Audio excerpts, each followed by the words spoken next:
I've decided to do a review of this CarPlay system kit that I bought from Unique Audio because there wasn't any install videos on YouTube, and I figured I might as well make one while I'm trying to figure out how to install this thing.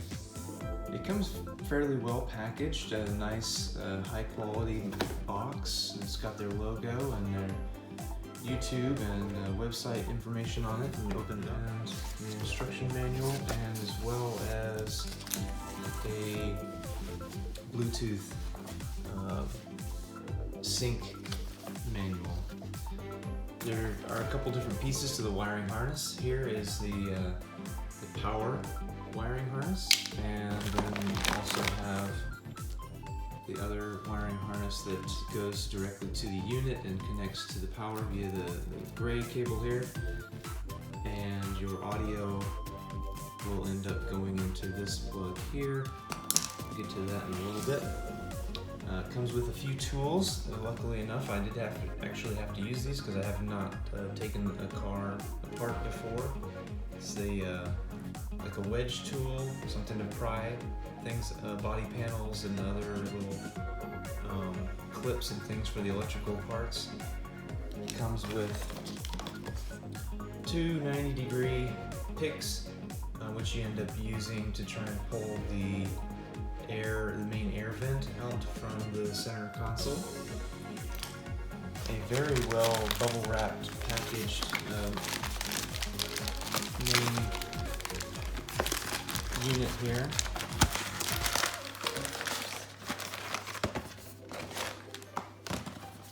Which has all the connections for your power, your audio, your video in, your USB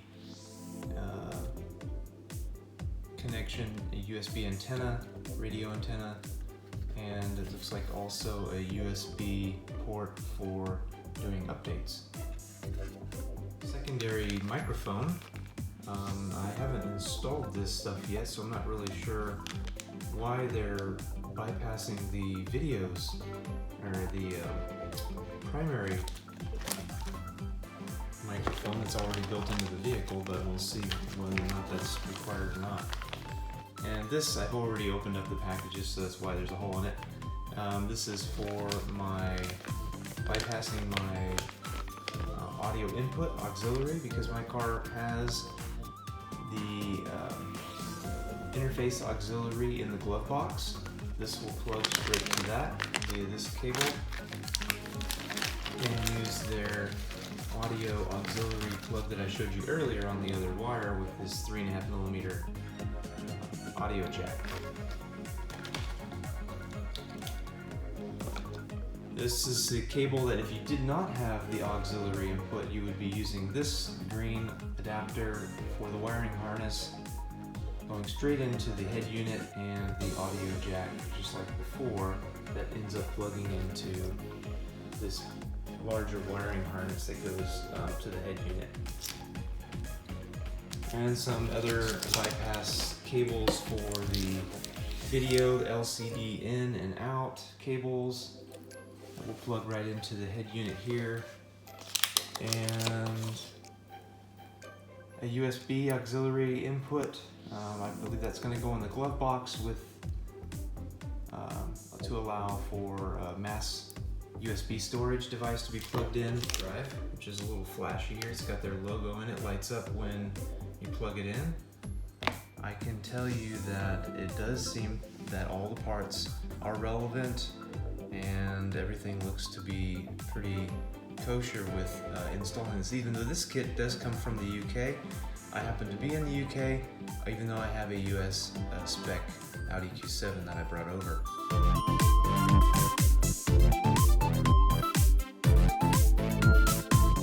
I'm going to take a moment and flip through the instructions here real quick and kind of show you what I've run into so far in terms of how complete the instructions are and how much they follow the installation in my particular vehicle, being 2012, at dead center of the date range that this was designed for. The first part is removing the central vent unit, and as you can see in the instructions, that was really straightforward. That's what you use these 90-degree picks for. They go in one on each side, just like the instructions show. The pick comes out of this little hole on the side, and you literally pull it straight back, and the whole unit just slides out. There's nothing else locking it in. The head unit also comes apart just like what it shows. You put the two tabs in like a general stereo release mechanism, and it releases the clips and it slides right out very easily.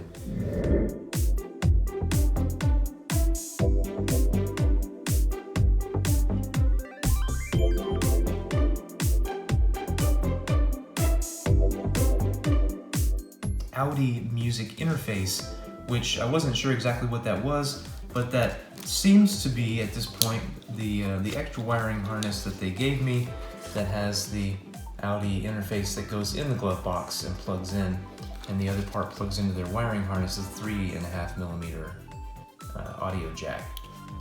This cable with the almost like proprietary connector that goes in the glove box is replacing this cable, which is the next part of the instruction manual there.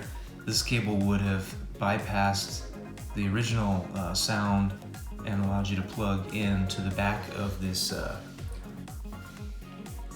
quad lock, what they say, by popping this green connector out and replacing it with this one and plugging it back into the other end of this, and that allows you to basically jack into the audio system of the whole unit.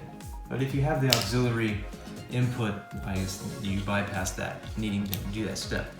The MMI control cable, the blue one here, is a part that I'll get to in a little bit when I go back outside and show you that on the back of my quad lock, it does not have exactly what they described, but it's pretty close, and I'm gonna say that it's probably gonna work. But they show the wiring diagram here, that this is how the wires are plugged into the back or pinned out on the back of this particular plug, and they show the arrow pointing to a blue-green cable, and on mine I don't have this cable here, and this wire is actually green and gray. So we'll see if that works or not. The only hiccup I've had so far was locating what they call the CAN power gateway connector. This little thing right here. The picture is very nondescript. You can't tell where that is in the compartment, the driving area of the car. Under the dash, they do describe that it's above the driver's pedals. That's very vague. This, of course, is the wiring harness that taps into the vehicle's power to power the whole entire ID core unit. And so basically it's going to replace that CAN power lead that's right there. So I'm going to jump this cable with a small connector, wire connector. I found it at the local auto parts store. In my opinion, I think they should have included this connector in the kit.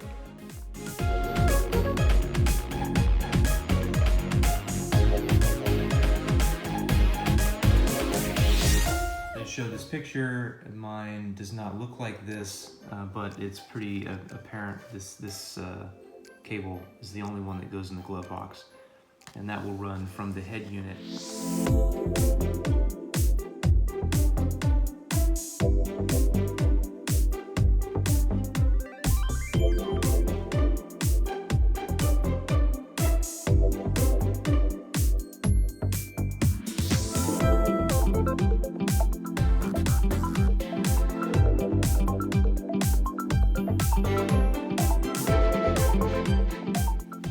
I'm seeing at this moment is the length of the wiring harness that they've given me.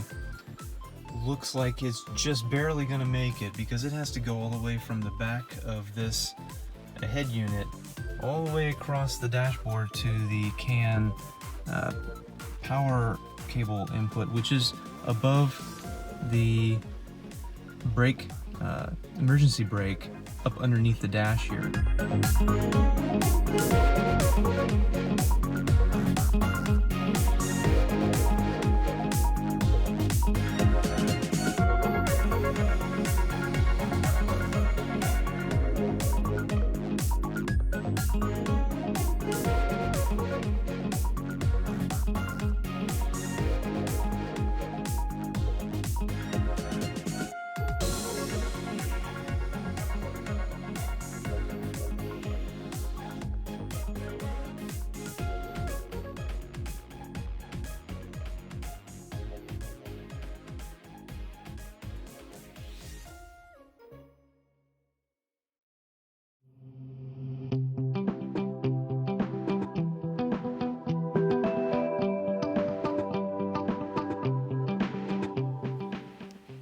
Oddly enough, the ID core head unit is not identified in the instructions as to where to place it inside the glove box, behind the glove box. It looks like there's a nice padded area where there's some insulation and sound deadening stuff here, but really the glove box fits in there pretty snugly. But what I found is that inside here, there is a giant cavity back in here between the stereo head unit, and the wires go right through that port on the inside. So I think this is a perfect place to stuff the ID core head unit right here. And all the wiring has plenty of room to fit on both directions.